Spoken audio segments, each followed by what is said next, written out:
Hello, viewers. Welcome back to another engaging episode of Manager's Mantra, where we connect with industry leaders who are shaping the future of business management.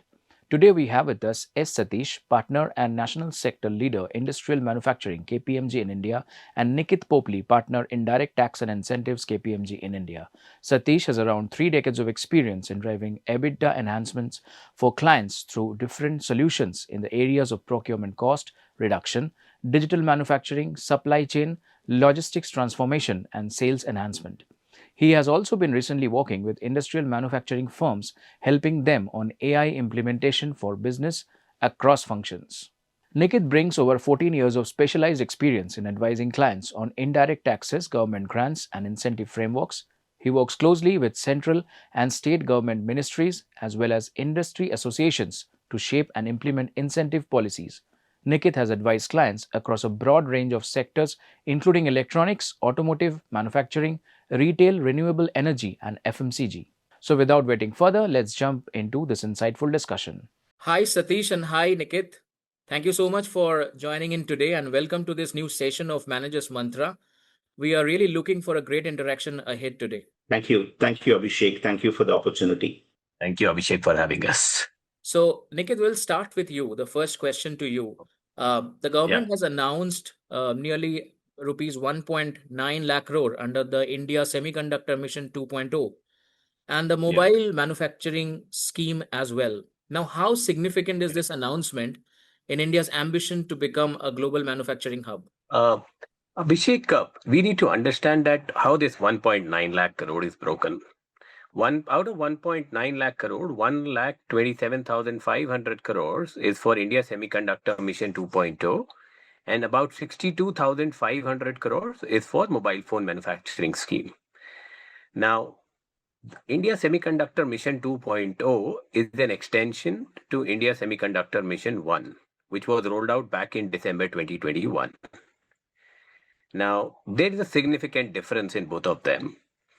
The Semiconductor Mission 1 was more like a flagship program where the government initiated manufacturing of the final product of a semiconductor value chain, which is fab, a display, OSAT facility, and a packaging facility. Now, this second tranche is focusing more on the ecosystem. Now, ecosystem typically involves your materials, your equipment, chemicals, gases, everything that goes in the manufacturing of the final product, which was a part of tranche 1. Now, tranche 2 while also covers the final product, but major focus is on the materials and the equipment. Also, there is a large focus on design and R&D in this, right? Now, this earlier, the government focus was on scale. Now, the focus is on depth, right? On the other hand, for the mobile phone manufacturing scheme, India has already had a proven track record for mobile phone manufacturing. There was a scheme for large-scale electronics manufacturing rolled out by Ministry of Electronics and Information Technology, which got over in 31st March 2026, and this one is kind of an extension to that, right? Now here, the government, rather than focusing just on an assembly or manufacturing of mobile phones in India, is incentivizing the domestic players, the domestic brands, and the R&D. So the overall thesis remains same, focus on depth, but under mobile phone, India, I would say, is one step beyond where they are in the semiconductor, right? So to answer your question, in the India's journey to being a manufacturing hub, I think in mobile phone we are already there, and we are just trying to now scale it up and bring the brand value and IPs to India. While in semiconductor mission, this is a major significant step by the ministry to take us where we have to be in next 5 to 12 years. Thank you so much, Nikit. Nikit, my next question to you is, many experts in India, they believe that moving beyond production-linked incentives towards building a complete manufacturing ecosystem is required. And India is moving towards it. Now, do you see ISM 2.0 as the inflection point? Absolutely. I ISM 2.0 is definitely an inflection point, and we need to understand how Ministry of Electronics and Information Technology has functioned. Ministry of Electronics and Information Technology started incentivizing not from the PLIs but back in 2012 from a scheme called MSIPs. Now, MSIPs was for manufacturing of final electronic products like a television, like an LED TV, LCD TV, washing machines, etc. It was followed by another scheme called SPECS, which was rolled out back in 2019. Then there was PLI schemes for electronics manufacturing. Then there was an electronic component manufacturing scheme. And now there ISM 1 and then ISM 2. So you need to see the trend. The trend is first you have an assembly in India of the final products and then get the entire ecosystem of the raw material and equipment and components in India. MeitY, Ministry of Electronics and Information Technology, has been largely successful in their schemes, and that is why they are the flag bearers of any incentive schemes in India. Now, incentives for PLI schemes, for that matter, are an enablers, right? But this has a proven track record of scaling up in the past, and I think that is exactly what ISM 2 is trying to achieve. And in my view, ISM 2.0 will definitely be an inflection point in India's journey to be a self-sufficient or an Atmanirbhar economy for the semiconductor space as well. Thank you so much, Nikit. Satish will now come to you. To become the global manufacturing hub and to catch global attention, we know that fresh investments are very, very important. But then what factors do you think will global semiconductor companies, OEMs, and EMS players consider before making those fresh investments in India under these schemes? Thanks, Abhishek. Abhishek, ISM 2.0 is a logical next step to ISM 1.0, where it's actually a continuation. It's not only that, it's a clear signal to the world that India is a long-term player, right from design, manufacturing, packaging, and delivering to even global demand. Okay, that's the clear message which is coming. This will invite interest, as you rightly said, from both global investors and Indian investors. However, while the intent has been very, very clearly expressed by ISM 2.0, seamless execution and strong governance will be essential, okay, for national capability building and translate intent to reality. If you really look at some of the key parameters which the investors may actually look at it, maybe some for global and some for Indian investors as well, is they will actually look at some bit of a policy stability and consistency in direction. Okay, in terms of approvals, how speed of approvals, how is it exactly happening? That's something which the global investors will actually watch out for in terms of the really intent is really translating into execution. That's one they will actually look at specifically onto it. Second one, if you look at from an international investors, India has to compete because there are also a lot of competing nations like China, Taiwan, and others who are also wanting to go about building this. So India has to score to be cost competitive for the investors to invest in terms of power, in terms of logistics, in terms of utilities and others, for them to go and choose India over others for setting up semiconductor or participating in the semiconductor mission. That's the second important part of it, I would actually say. Third, I would say, which is also in a way communicated as part of ISM 2.0, is presence of ecosystem in India is one of the important aspects which Indian investors and global investors will also look out for when they are wanting to invest in this. If the investors are going to be continuously dependent on imports, that's going to create some bit of a supply chain challenge to them. So if ecosystem suppliers are actually present for machines and materials and others, that would add in terms of more investors coming into place. Fourth one, I would say, is talent availability in terms of the number of, as you rightly know, semiconductors need a lot of clean room engineers, manufacturing, equipment reliability, quality specialists, and others. So availability of them and the initiatives taken by the government to build those talents will also signal many investors to come in. And fifth one is infrastructure availability, okay, in terms of maybe either infrastructure parks and others, because as you know, semiconductors needs very, very high ultra pure water, high energy, and a lot of other infrastructure requirements. These are the five factors I would say will be evaluated by any investor over a period of time to go about increasing the investments. Abhishek. Thank you, Satish. That was really very insightful. Satish, we also know that the conductor industry will require close collaboration between government, academia, and private industry. Now, what kind of ecosystem partnerships do you think will become essential over the next decade? Very, very, very, very brilliant and a very important question, Abhishek. I would like to look at the partnerships from three different perspectives. One is I would like to look at from industry academia partnerships. As you actually said, we need skill, we need specialized skill. We need specialized skill in large numbers. Okay, be it with respect to, either chip design, be it with respect to manufacturing, be it with respect to equipment maintenance and quality, and so on and so forth. So curated programs have to be defined by academia in collaboration with firms which are in the manufacturing of semiconductors and in different aspects of value stream, and curated ones will actually help in developing the skill at scale. That's one as an important partnership for this entire movement.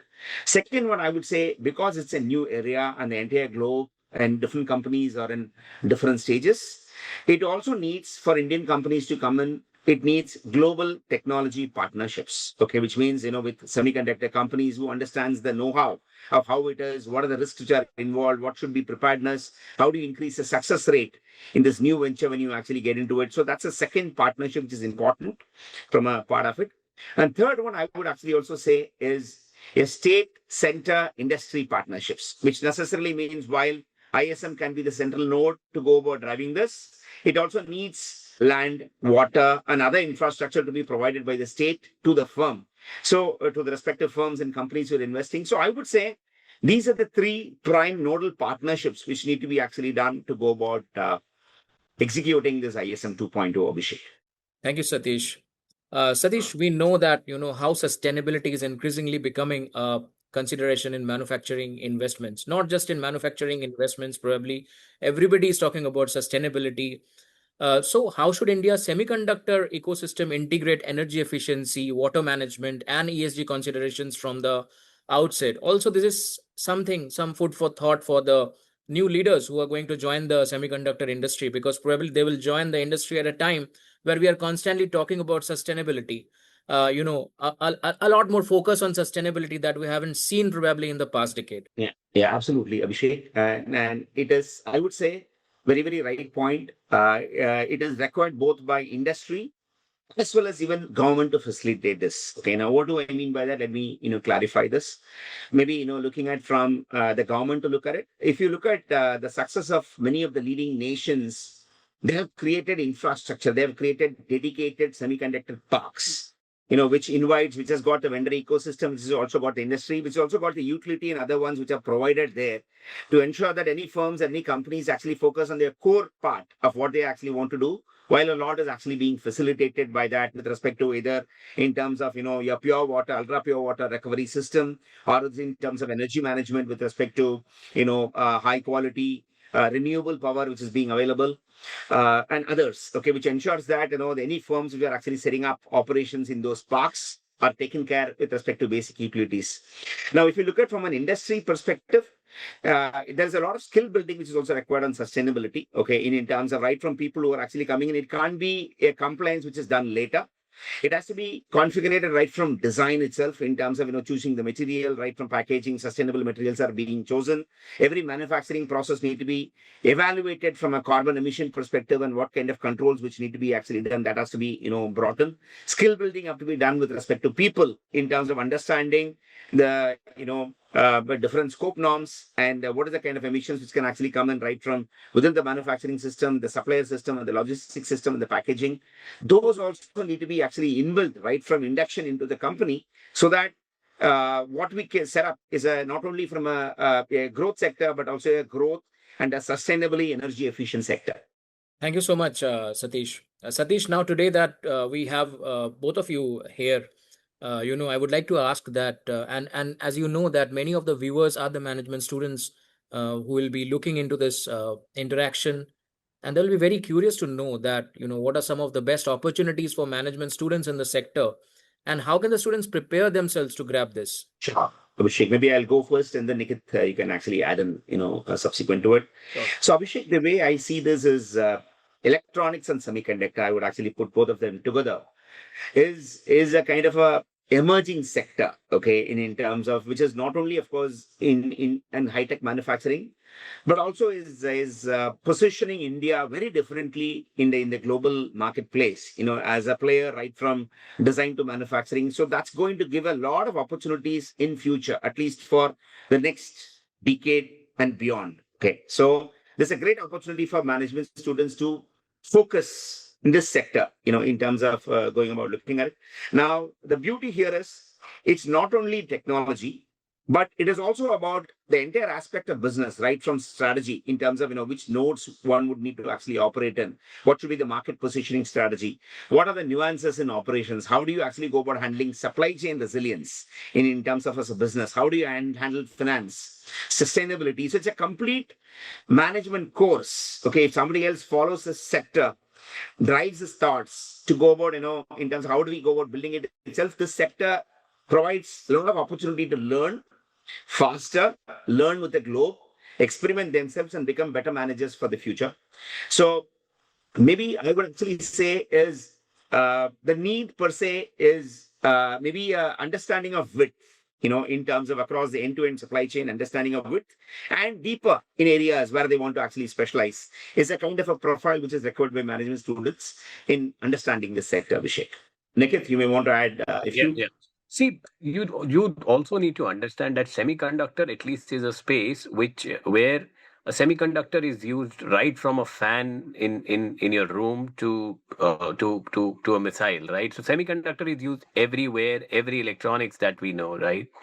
And these days semiconductors is the focus not only of the Indian government but globally. For any management student, they need to understand that not only India, globally, every country is focusing on it.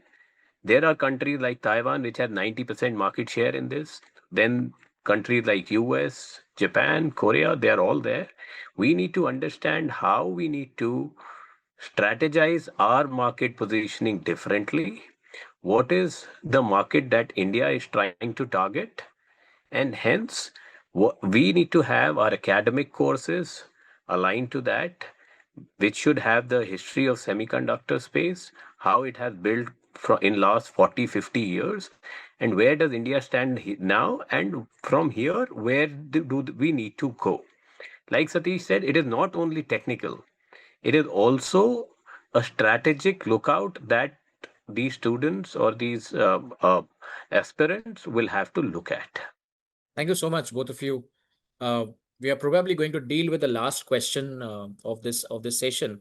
Satish, we'll start with you.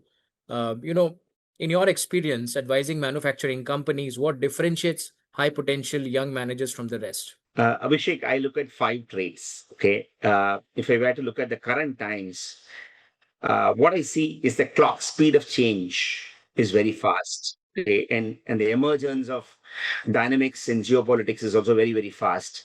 So if you look at the 5 traits for young managers to address the challenges of today, are number one, being comfortable with uncertainty is an important trait. Okay, things will change.